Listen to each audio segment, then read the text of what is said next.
मनाची शांती आणि तृप्ती काय असते तर ही भाजी खाल्ल्यानंतर समजतं. इतकी चविष्ट आणि अप्रतिम, बघूनच एकदम नेत्रसुख म्हणतात ना तसं मिळतं. इतकी यमी आणि टेस्टी झालेली, खरंच सांगते. कढई तापवली, त्यात तेल टाकलं, हिंग आणि मस्त कढीपत्ता फोडणीला दिला. त्यानंतर कांदा थोडा गोल्डन ब्राऊन केला आणि टोमॅटो ॲड केला. हळद आणि 2 चमचे मालवणी मसाला आणि मीठ टाकून छान ढवळून घेतलं. इथे आलं लसूण कोथिंबीरचं वाटपही बनवून घेतलं आणि तेही ॲड केलं. टोमॅटो नरम होईपर्यंत शिजू देते, तोपर्यंत एक पडवळ कापून घेते.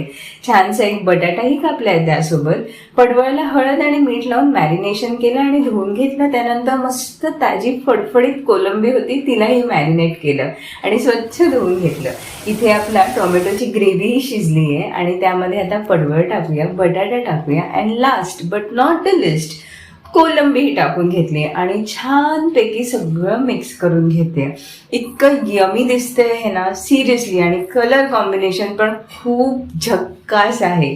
इतकं घमघमाट सुटलेला, पण पेशन्स ठेवून मस्त शिजवू दिलं. आणि त्यानंतर माझ्या पेशन्सचा एंड झाला, कारण ही भाजीचा वास इतका मस्त येत होता की ही एक कोलंबी मी तोंडात टाकून बघितली.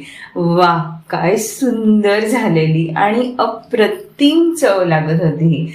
तुम्ही करून बघा आणि मला कमेंट करून सांगा व्हिडिओ कसा वाटला. आणि आवडला असेल तर प्लीज लाईक करा. पुन्हा भेटूया पुढच्या भागात. तोपर्यंत मी हे जेवण एन्जॉय करते.